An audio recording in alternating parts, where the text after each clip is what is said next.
ассалому алайкум бинандагони азиз, барномаи иттилоотии ахбору мустақиман аз телевизиони Тоҷикистон пешниҳодатон мегардонем. Дар студия бо шумо Умед Мирализода. Пойтахти Тоҷикистони зебоманзар шаҳри дилораи Душанбе нигини тоҷи миллат аст. рушду пешрафти бесобиқаи пойтахти кишвар ки раванди созандагиҳо ва давраи муосири шаҳрсозӣ унвон мегардад Душанберо чун шаҳри ҳамешасабз, макони сайру сайёҳат ва пойтахти амтарин муаррифӣ кард. шаҳри бештар дар таҳияи ҳамкорони мо.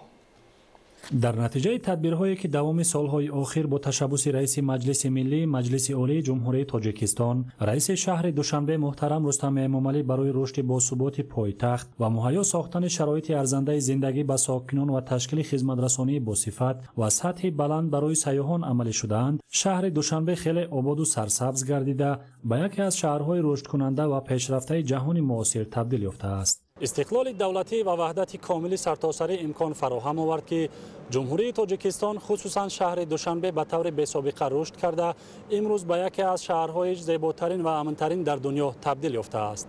محض با شرافت سیاست بنیادکارانه اساسگذار صلح و وحدت ملی پیشوای ملت، پرزیدنت جمهوری تاجیکستان محترم امامعلی رحمان و رئیس مجلس ملی مجلس عالی جمهوری تاجیکستان رئیس شهر دوشنبه محترم رستم امامعلی، شهر دوشنبه به یکی از مکان‌های جالب و دیدنی تبدیل یافته است. در استراتژی رشد سیاحی در جمهوری تاجیکستان برای دوره تا سال 2030 آمده است. شهر دوشنبه پایتخت جمهوری تاجیکستان دارای ذخیره‌های بای سیاحی بوده برای رشد ساحه انفراساختار مکمل بیش از پیش خدمت می‌رساند. همچنین در استراتژی مذکور ذکر شده است که رشد سیاحی در مجموع می‌تواند به پیشرفت اجتماعی و اقتصادی کشور، تشکیل جای‌های کاری نو تأثیر نظررس رسانیده به بلند برداشتن آبروی و اعتبار دولت در عرصه بین‌المللی، حس خودشناسی، افتخار ملی، اینچنین ثبات اقتصادی و جلب سرمایه‌گذاری مساعدت خواهد کرد. باعث خوشحالی است که امروز کوچه و خیابان‌های پایتخت با گل‌های زیبا و رنگارنگ و نقش و نگار ملی آرا یافته، بناهای بلند آشیانه نو و زمانوی دوشنبه را به شهر افسانوی برابر کرده است. حالا دوشنبه پایتخت جمهوری تاجیکستان با 22 شهر دولت‌های آسیا، اروپا، امریکا، افریقا و اتحاد دولت‌های مستقل برادر شهر میباشد. نتیجه تلاش‌های رئیس شهر دوشنبه محترم رستم امامعلی باعث آن گردید که امروز ساکنان و مهمانان داخلی و خارجی شبانگاه در فضای آرام و آسوده دوشنبه شهر سیر و سیاحت نموده از مکان‌های دلفریب جالب و تاریخ کشوری عزیزمان تاجیکستان لذت میبرند. салом мардуми тоҷикистон, ман оширо сокини 63 солаи шаҳри Токиои ҷопон ҳастам. муддати 3 шабона рӯз мешавад ки дар тоҷикистон қарор дорам ва зебогиҳову сабзкориҳои шаҳри душанберо бо самимияту меҳмоннавозии тоҷиконааш эҳсос намудам. таомҳои милливу аз лиҳози экологӣ тозаи фоидаовар низ дар ин ҷо ба ман ниҳоят писанд омад. ташаккур аз шумо. واقعا یه شهر خیلی رویایی، زیبا و با مردمی خیلی خوب، مردم خیلی خوبی داره. خودم کل آسیای میانه رو گشتم. به زیبایی شهر دوشنبه مخصوصا مردمش، یعنی یکی از جاذبه ها مردم تاجیکستانه. شهرش خیلی زیباست ولی مردمش زیباتر از شهرشونه. آدمای بسیار خوب، صاف، واقعا شهرشون هم شهر خیلی جذابیه. یه ساله که اینجام واقعا لذت بردم، یعنی اصلا احساس غریبی هم نکردیم، مخصوصا که از ایران اومدیم، همزبون هستیم. واقعا لذت بردم از شهرتون. امروز که دوشنبه به میزبانی یکی از چهاربینی‌های سطح بین‌المللی و منطقوی جلسه سران کشورهای اشتراکدار اعضای اتحاد دولت‌های مستقل آمادگی می‌بیند، سیمای پایتخت باز هم جالب و دقت جلب کننده گردیده است. همین است که با مقصد جلب بیشتر سیاحان خارجی به مملکت، ترغیب و تشویق ظرفیت سیاحی شهر دوشنبه و فرهنگ و عنعنه‌های نیاگان ملت تاجیک منتظم نمایشگاه و چهاربینی‌های گوناگون سطح جهانی دایر می‌گردند.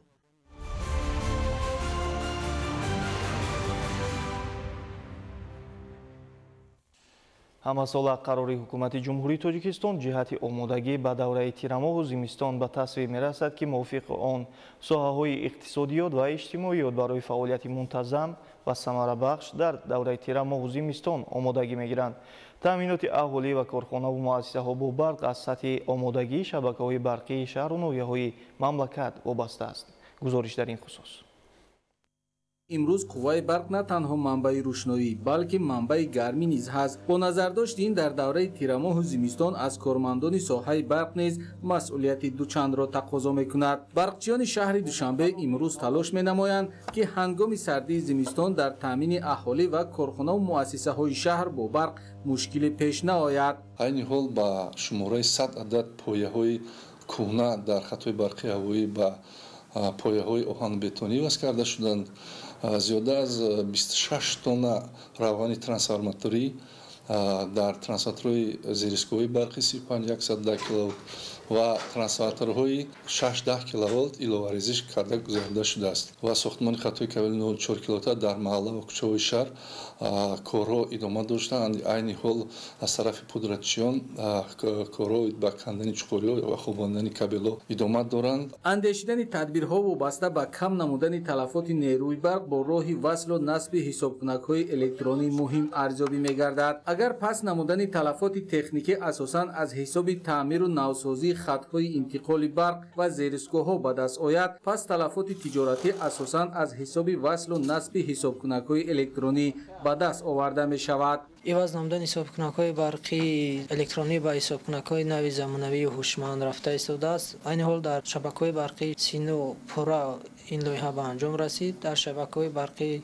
سامانی، شاه منصور و فیردوسی در ماه‌های آینده این لایحه به پورا به انجام می‌رسد. تطبیق چنین لایحه‌ها امکانیت فراهم می‌آورند که نظارت از مانیتورینگ استفاده نیروی برق در انشاءات‌های برقی درست به راه مانده شده، سرچشمه تلفات واقعی دریافت و مناسبت‌های خواجگیداری به تنظیم درآورده شوند. در برابر تعمیر و تجدید انشاءات انرژتیکی پرثمر استفاده گردیدن نیروی برق نیز مهم ارزیابی می‌گردد، زیرا صرفه‌کارانه استفاده بردن نیروی برق امکانیت می‌دهد که کار دائمی تمام تجهیزات و دستگاه‌های نظام انرژتیکی تامین کرده شود.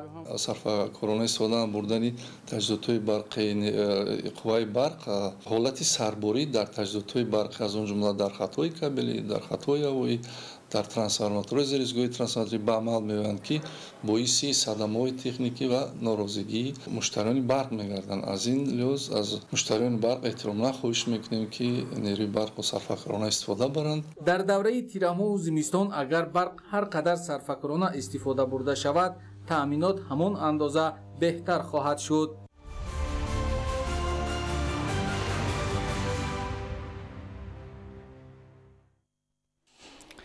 маъракае кабуди зоркунӣ ободонӣ тоза ва озода нигоҳ доштани муҳити зист дар шаҳри турсунзода рӯз то рӯз вусъати тоза гирифта истодааст. дар натиҷаи бароҳ мондани ҳашарҳои оммавӣ симои шаҳр куллан дигаргун гардидааст. ҳамкорони мо шаҳрӣ бештар медиҳанд. дар партави дастуру ҳидоятҳои асосгузори сулҳу ваҳдати миллӣ пешвои миллат президенти ҷумҳурии тоҷикистон муҳтарам эмомалӣ раҳмон ҷиҳати сазовор истиқбол гирифтани ҷашни 35-солагии истиқлолияти давлатии ҷумҳурии тоҷикистон дар шаҳри турсунзода корҳои ободониву созандагӣ ва сабзу хӯрамгардонӣ бо маром идома дорад. дар доираи нақшаи чоравиниҳо ба ифтихори ин санаи муқаддасу таърихи соли гузашта ба масофаи қариб 68 километр роҳҳо мунфарш карда шуданд ки маблағи он зиёда аз 28 миллион сомониро ташкил медиҳад. ҳамчунин ба масофаи 23 километр роҳҳои деҳаҳои кӯҳӣ низ бо дастгирии соҳибкорон ва саҳмгузории сокинони заҳматпешаву ободгар мунфарш карда шуд. дар соли ҷорӣ бошад роҳҳои ҳудуди шаҳр ба масофаи зиёда аз 70 километр аз таъмири ҷорӣ бароварда шуд ки аз он қариб 50 километр мунфарш ва 21 километр роҳҳо бетонпӯш карда шуданд. инчунин бо дастгирии соҳибкорон ва шахсони саховатпеша дар ҷойҳои муайяншудаи шаҳри турсунзода зиёда аз 200 000 бех гулу бутаҳои ороишӣ шинонида шуд. ободкорӣ созандагӣ дар қаламрӯи шаҳр аз он далолат мекунад ки ҳар сол шумораи сайёҳони дохилию хориҷӣ дар ҳудуди шаҳр зиёд шуда истодаанд. бо мақсади боз ҳам зебо намудани ҳудуди шаҳр аз ҷумла шоҳрои душанбе турсунзода, маркази шаҳр ва деҳаҳо нақша чорабиниҳо оиди гузарондани ҳашарҳои умумӣ таздиқ шуда он ҳама рӯза мавриди амал қарор дода мешавад. имрӯзҳо дар шоҳроҳи душанбе турсунзода ва қаламрави шаҳр сабзу хӯрамгардонӣ шафати роҳҳо ва кӯчаю хиёбонҳо бо маром идома дорад. сокинон бо ифтихори баланди ватандорӣ ҷиҳати ободу зебо гардонидани маҳалли зисти хеш саҳми арзанда гузошта ҷашни муқаддасу таърихии 35-солагии истиқлолияти давлатии ҷумҳурии тоҷикистонро бо нишондиҳандаҳои баланди меҳнатӣ истиқбол гирифтанианд.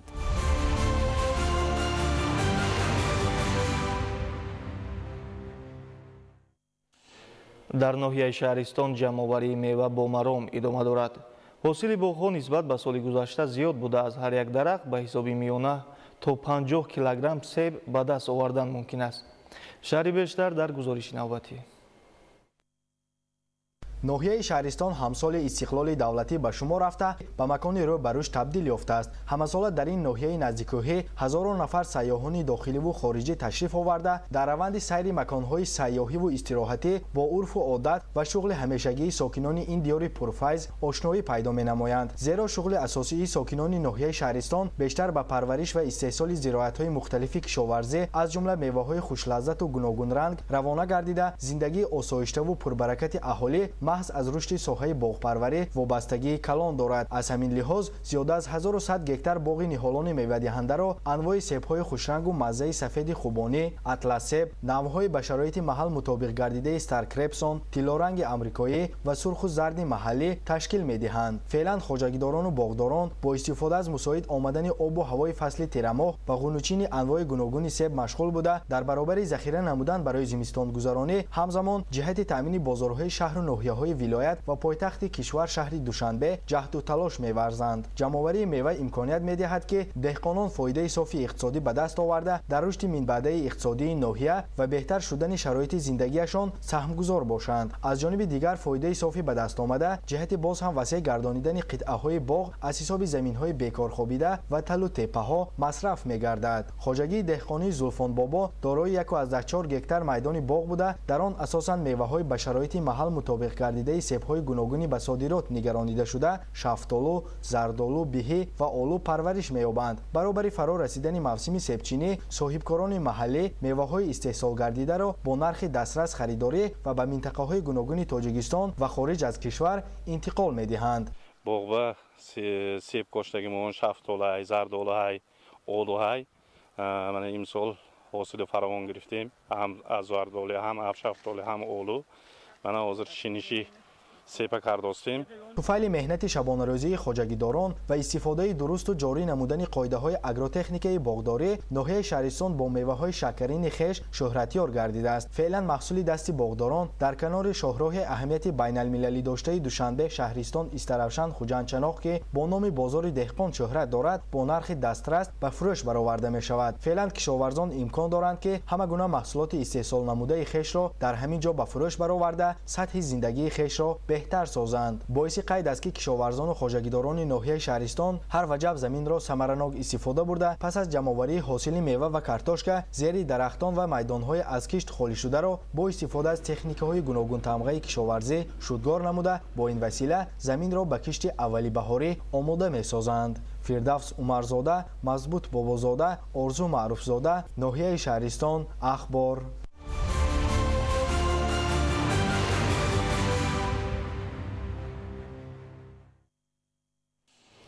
бо мақсади рушди соҳаи қутузпарварӣ як қатор барномаҳои соҳавӣ қабул гардида амалисозии онҳо дар ноҳияҳои вилояти мухтори кӯҳистони Бадахшон идома доранд.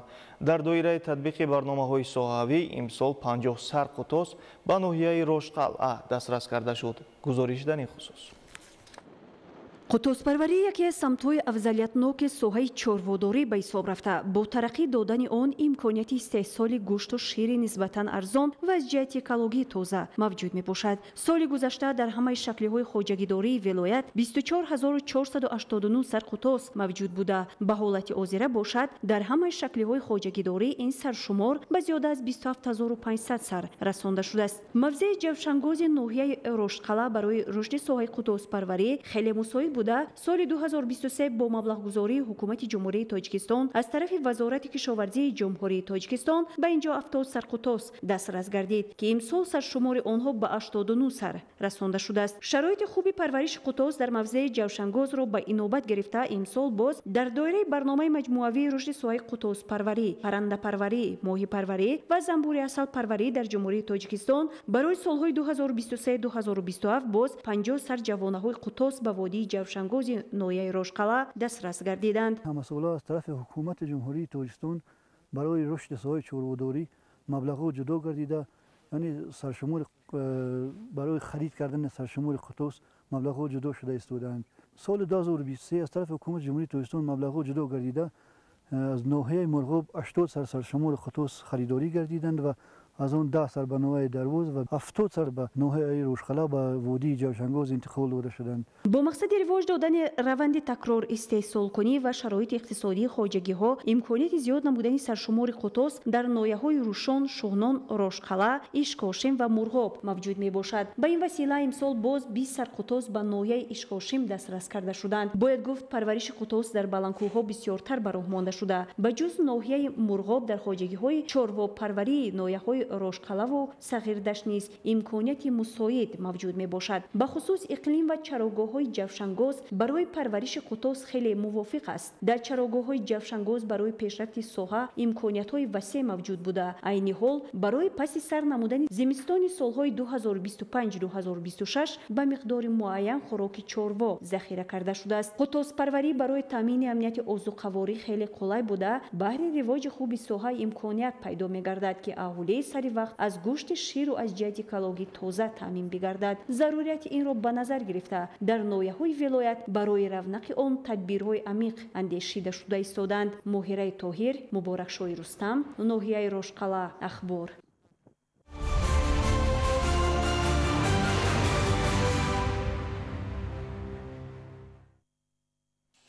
се баробар афзудани тухму гӯшт ва саршумори парранда аз он шаҳодат медиҳад ки ҳукумати кишвар давоми солҳои истиқлоли давлатии паррандапарвариро чун бахши афзалиятноки соҳаи кишоварзӣ ҳисобида имтиёзу сабукиҳои андозиро роҳандозӣ намудааст.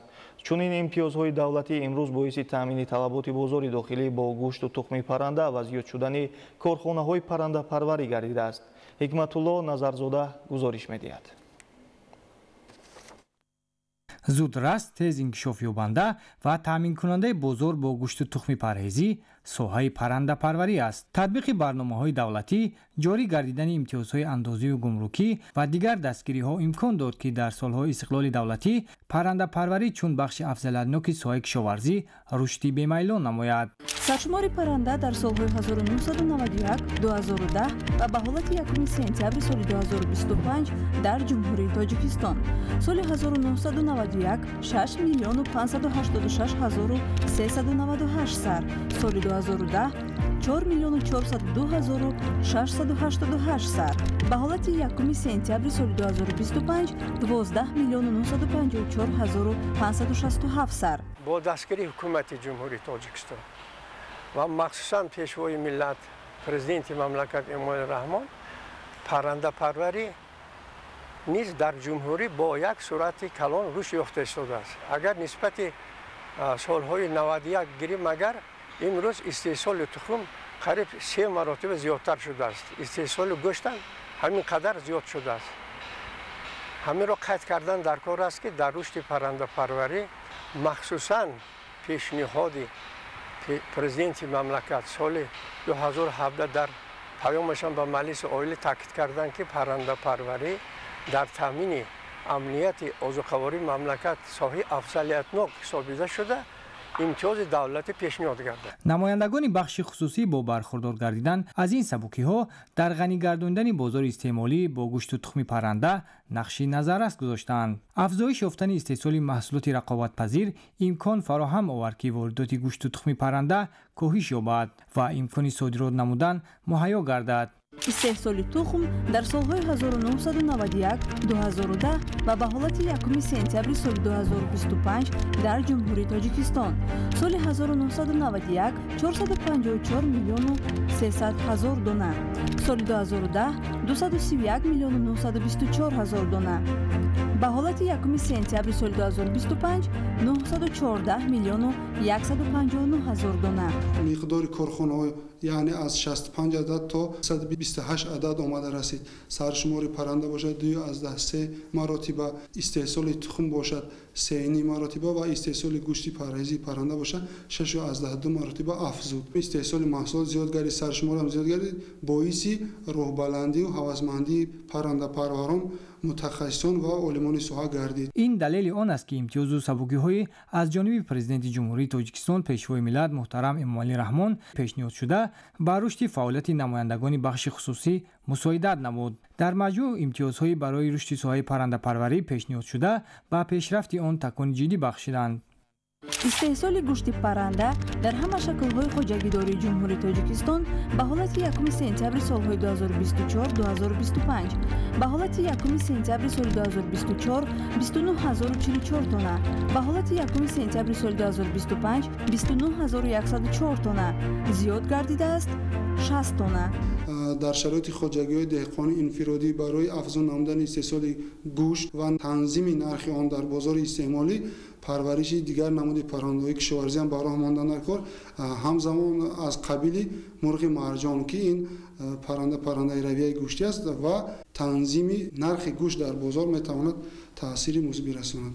истифода аз дастгириҳои ҳукумати мамлакат имкон медиҳад ки фаъолияти соҳибкорӣ дар самти паррандапарварӣ рушд кунад. афзоиши бештари маҳсулоти воридодивазкунанда ва ба содирот нигаронидашуда таъмин гардад ва аҳолӣ бо маҳсулоти истеҳсоли худӣ дастрасии бештар пайдо кунад. корхонаҳои паррандапарварӣ дар Тоҷикистон бо такя ба низоми шаффоф ва имконияти фарохи фаъолият бозори дохилиро бо гӯшту тухми хушсифати истеҳсоли ватанӣ таъмин намуда истодаанд.